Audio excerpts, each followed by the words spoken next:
Hello guys, good morning from Japan. I want to address this short video that's been circulating around from Michael Sartain. He debated David Weisenjäger the other day and he made some wild claims and we're gonna look at that. Now before we start, I must tell you that I have already addressed this subject.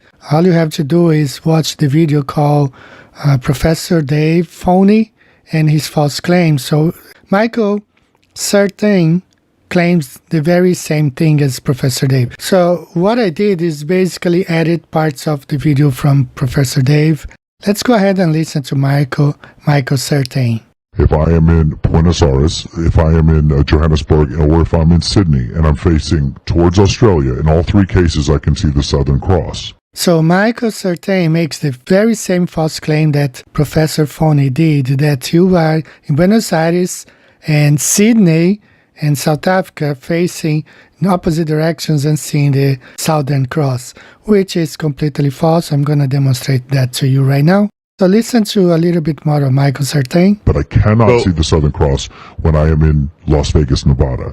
Yeah, but you can see from Japan, from Okinawa, Japan at 26 degrees north, which would be impossible on a ball Earth. You would have to cut through the ball, look through the ball, to be able to see the Southern Cross on the global Earth model. So why is it that I can see a different, if the Earth is flat, why can I see it?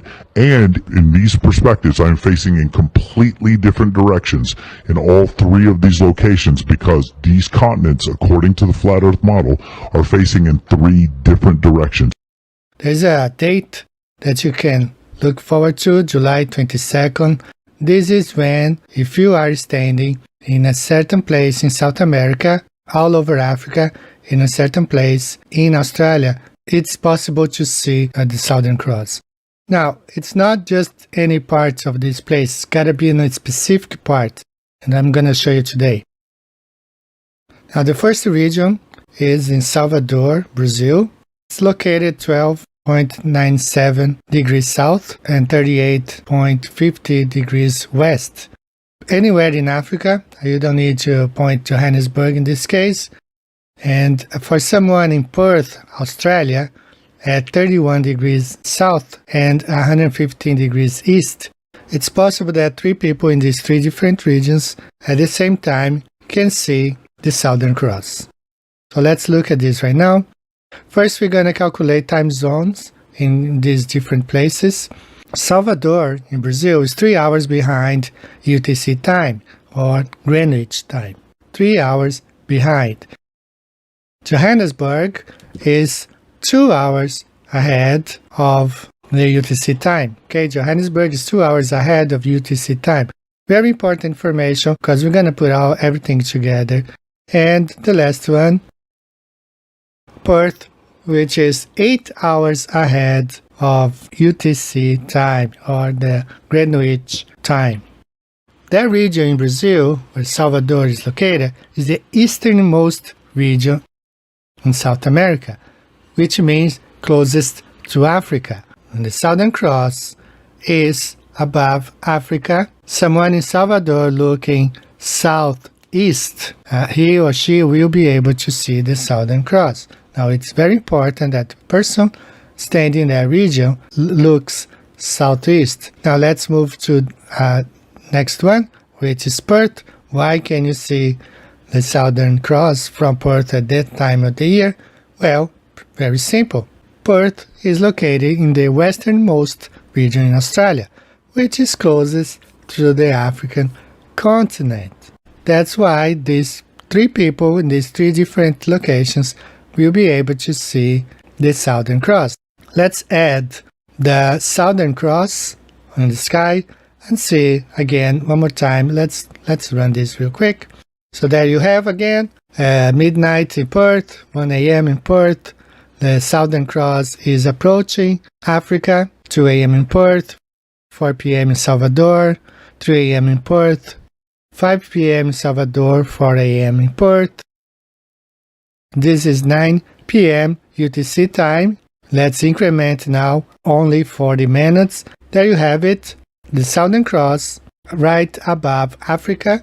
3 people staying in these three different parts of the flat Earth can see the Southern Cross.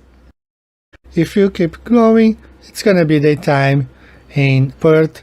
Now, two people still can see, one in Africa and one in Brazil, no longer the person in Perth. Let's convert this day and night world map into a flat Earth projection. 4 p.m., 5 p.m. now, UTC time, 2 p.m. in Salvador.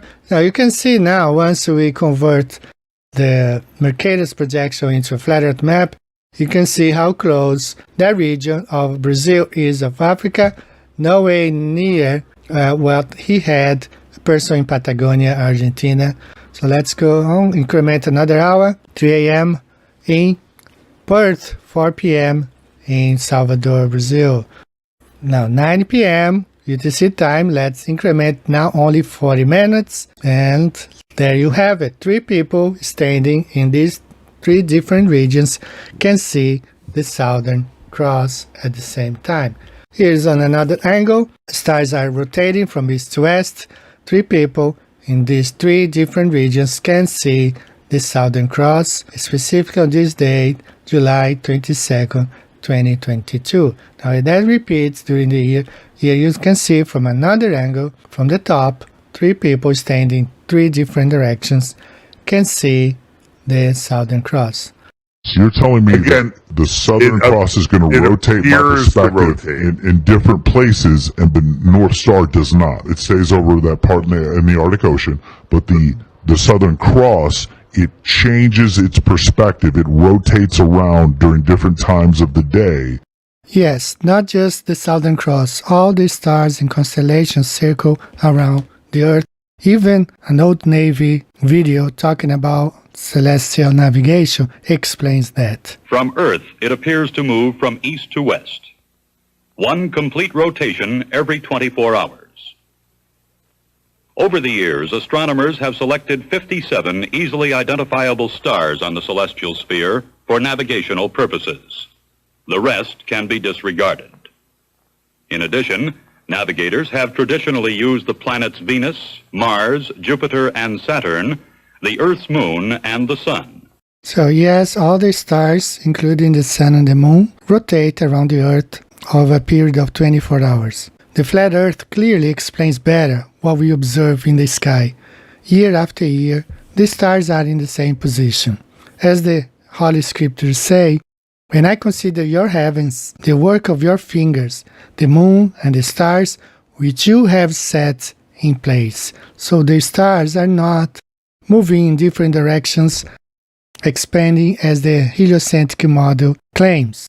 So Michael Sartain, please stop spreading this misinformation, because what you are claiming is not right. You don't look at different directions to see the Southern Cross. What you have to do, you gotta be specifically in the cities of Perth, Salvador, in Brazil, and anywhere in Africa.